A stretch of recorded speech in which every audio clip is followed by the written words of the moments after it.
Bonjour à toutes et à tous, bienvenue sur cette nouvelle vidéo au cours de laquelle je vais tâcher de répondre à une question qui m'a été posée par Angélique sur le site du guide-de-la-voyance.com.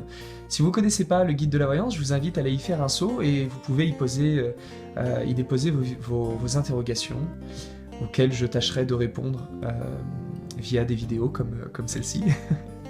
Alors Angélique me pose une question qui est très intéressante. Bien entendu, puisque Angélique a envie de savoir certaines choses, donc la question en elle-même est intéressante, mais surtout la manière dont elle est posée, puisque ça va me permettre du coup de pouvoir refaire un petit point sur la manière de poser une question au tarot, lorsque, du moins si vous souhaitez que je travaille dessus, certaines personnes pourront répondre à vos interrogations, quelle que soit la manière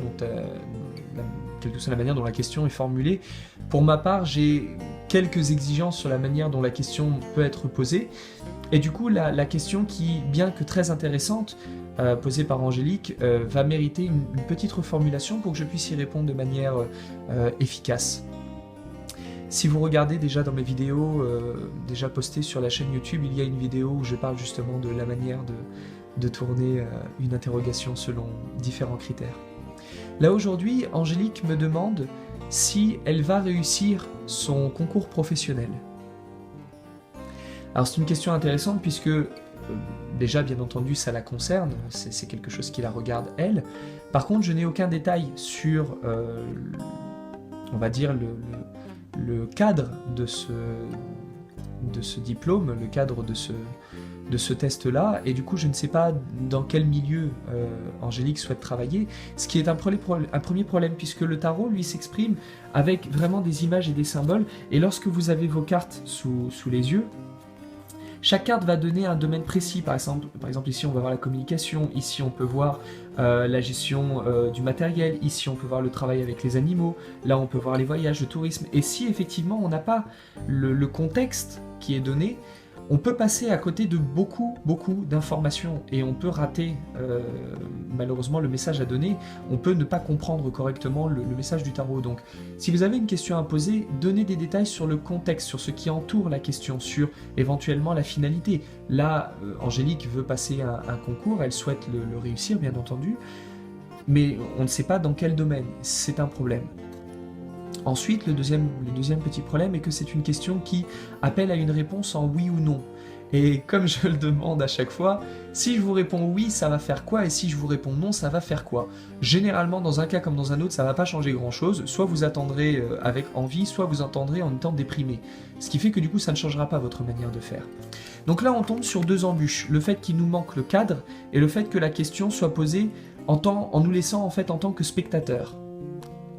Moi, ce que je souhaite amener dans mon travail, c'est la possibilité de pouvoir replacer les gens dans un cadre où ils deviendront acteurs et de pouvoir également préciser, bien entendu, le contexte. Là, n'ayant pas le contexte, on va quand même rebondir. Et ça, c'est une petite astuce que, en tant que tarologue, vous pouvez utiliser si vous avez de la difficulté et que là, comme pour Angélique, vous vous trouvez face à une problématique.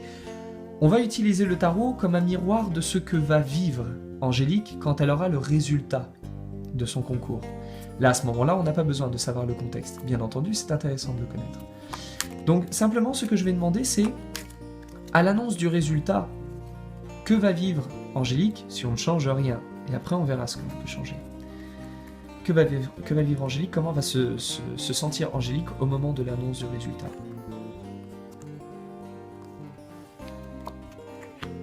Ah, ok. Nous tirons la carte du pendu.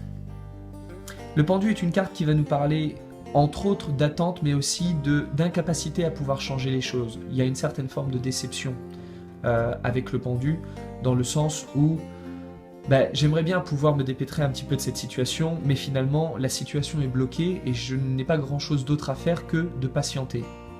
Dans l'issue d'un concours, c'est une carte qui peut nous parler, dans quelques rares cas éventuellement, les résultats se font attendre, il y a des retards, voire perte de copie, ça arrive. Mais effectivement, plus généralement, cela va nous parler de déception, puisque on se retrouve un petit peu obligé d'accepter la situation telle qu'elle est, et ça ne donne pas grand-chose à l'arrivée. Ce qui laisserait sous-entendre que si Angélique ne change rien à sa manière de faire, si elle n'adopte pas une certaine démarche pour l'amener vers un résultat positif, partie comme elle est partie, le chemin La finalité de ce chemin mène à une déception et éventuellement à un échec. Du coup, on va rebondir là-dessus et on va essayer de voir quel comportement il serait bon pour elle d'adopter pour faire en sorte de réussir son concours. Parce qu'après tout, c'est ce qu'on veut. Du moins, c'est ce qu'Angélique souhaite, je présume. Je pense que si elle passe à concours, ce n'est pas dans l'optique de le rater, mais bien de le réussir. Donc on va essayer de voir un petit peu qu'est-ce qu'Angélique peut faire pour réussir son concours. Tac, par ici. Ok, tempérance. Tempérance est une carte intéressante qui va nous parler de ne pas être précipité, de prendre le temps de faire les choses correctement. Et c'est une carte qui prête véritablement attention aux détails.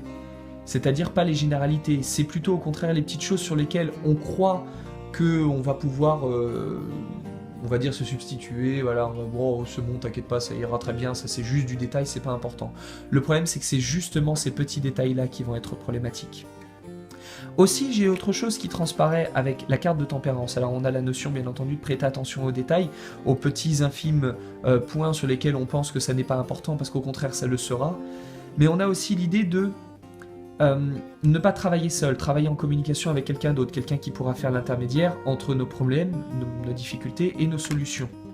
On va essayer de voir un petit peu plus de détails sur cette carte-là. Ok, d'accord. Intéressant. La carte de la Lune. La carte de la Lune nous parle, encore une fois, comme tempérance, nous parle de deux opposés que l'on essaye de concilier, qu'on essaye de remettre ensemble. Peut-être que Angélique a certaines difficultés à propos d'un point précis qui pour elle passe pour du détail et que du coup elle peut mettre de côté. Malheureusement, là ce serait une erreur de le mettre de côté puisqu'il va justement falloir s'attabler à ça.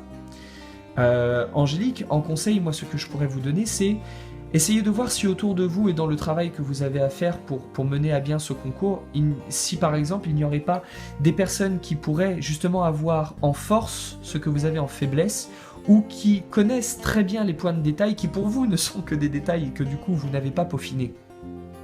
Puisque du coup, ces personnes pourront vous apporter ce dont vous avez besoin et vous pourrez leur apporter ce dont vous avez besoin. Si on part dans cette optique-là, dans l'optique de demander un coup de pouce à quelqu'un qui pourra nous aider à peaufiner les détails sur lesquels nous on bûche et qu'eux ont assimilé, quel sera le résultat? Comment vivrez-vous le résultat du concours si on fait ce changement-là?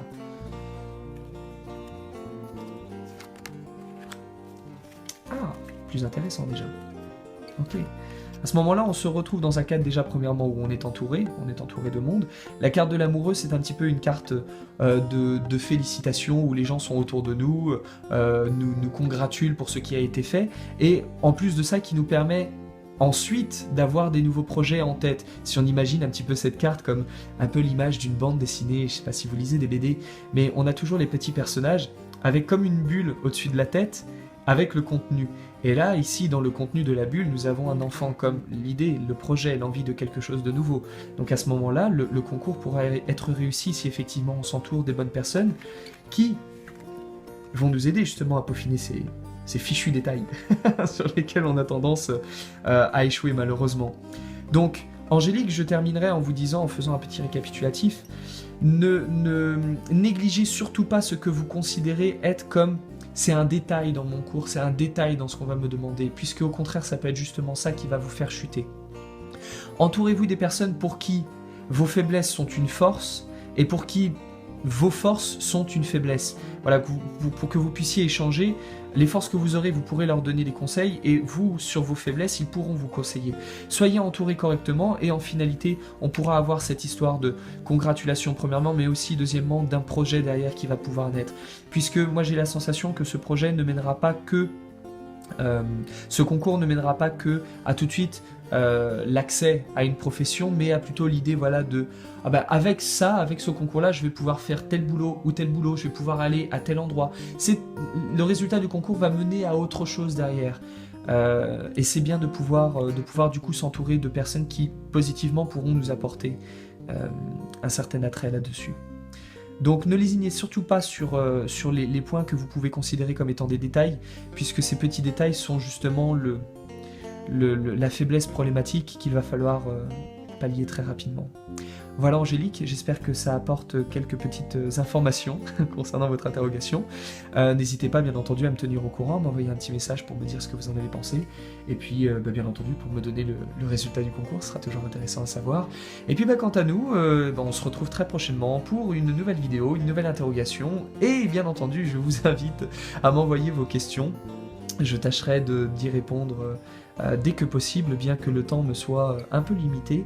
Je tâcherai de répondre aux interrogations lancées et à faire une vidéo pour vous donner mon ressenti sur le sujet.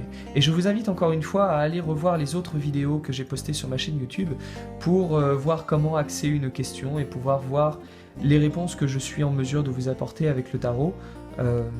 Afin que l'on puisse être raccord les uns avec les autres entre vos interrogations et ce que j'ai d'utilisation du tarot. Voilà, je vous dis à très bientôt et puis d'ici là, comme d'habitude, prenez soin de vous.